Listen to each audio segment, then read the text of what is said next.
क्या फायदा ऐसे पैटेंट का जो सिर्फ पेपर पे है, पर ग्राउंड पे काम ही नहीं हो रहा? इनोवेशन का मकसद तो तभी पूरा होता है जब वो पब्लिक तक आए।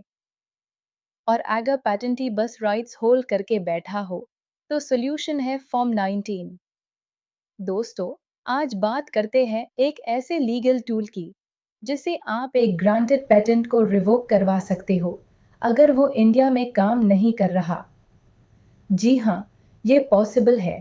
पैटेंट के राइट्स एब्सोल्यूट नहीं होते, उन पे भी रीजनेबल लिमिटेशंस होते हैं, स्पेशली जब इन्वेंशन पब्लिक बेनिफिट से जुड़ता हो। और यही काम करता है form 19 application for revocation of patent for non working. सबसे पहले ये समझना जरूरी है कि पैटेंट लेने का मतलब है आपको इन्वेंशन का एक्सक्लूसिव राइट मिला है, लेकिन साथ हाई रिस्पॉन्सिबिलिटी भी है कि आप उस इन्वेंशन को इंडिया में कमर्शियली एक्सप्लॉइट करो, यानी मार्केट में लाओ, यूज करो या किसी और को लाइसेंस दो। अगर आप इन्वेंशन का वर्किंग इंडिया में नहीं कर रहे हो, तो पब्लिक का इंटरेस्ट हार्म होता है।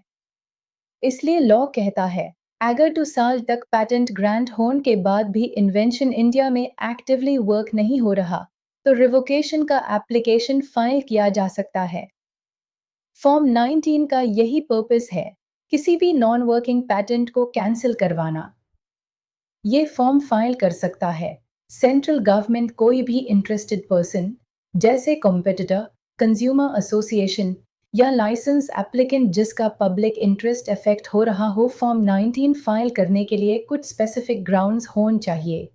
पैटेंट ग्रांटेड इन्वेंशन इंडिया में यूज ही नहीं हो रहा, पब्लिक को उसका प्रैक्टिकल बेनिफिट नहीं मिल रहा, पैटेंटी सिर्फ राइट्स होल्ड कर रहा है बट नो वर्किंग और लाइसेंसिंग कोई जेन्युइन नीड थी कंपल्सरी लाइसेंस की, पर पैटेंटी ने मना कर दिया। और patented invention is being used to block innovation without actual use। Form 19 के अंदर आपको डिटेल्स मेंशन करनी होती है, जैसे पैटेंट नंबर, ग्रैंड डेट, पैटेंटी का नाम, आपका interest, why of filing and full statement of reasons with supporting evidence. साथ ही आपको एक प्रिस्क्राइब्ड फी पे करनी होती है as per your entity status.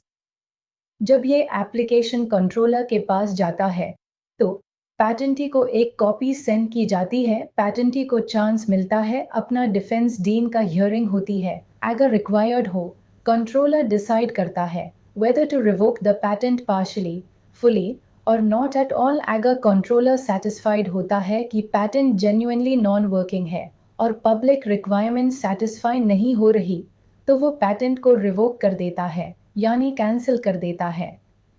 इसका रियल वर्ल्ड एग्जाम्पल है फार्मास्यूटिकल सेक्टर में, जब high priced patented drugs India में अवेलेबल नहीं होते और उनके अगेंस्ट फॉर्म 19 के थ्रू रिवोकेशन इनिशिएट किया जाता है। तो दोस्तों, फॉर्म 19 एक स्ट्रॉन्ग मैकेनिज्म है जिसे पैटेंट सिस्टम को अकाउंटेबल बनाया जाता है। इनोवेशन का अल्टीमेट गोल है पब्लिक एक्सेस, और अगर पैटेंटियर्स गोल को ब्लॉक कर रहा है, तो सिस्टम उससे रिवोक भी कर सकता है।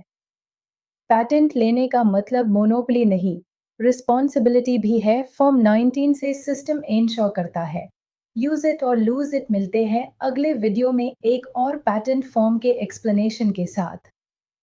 तब तक अवेयर रहिए, एम्पावर्ड रहिए और इनोवेशन के नाम पर हो रहे मिसयूज को कभी एक्सेप्ट मत कीजिए।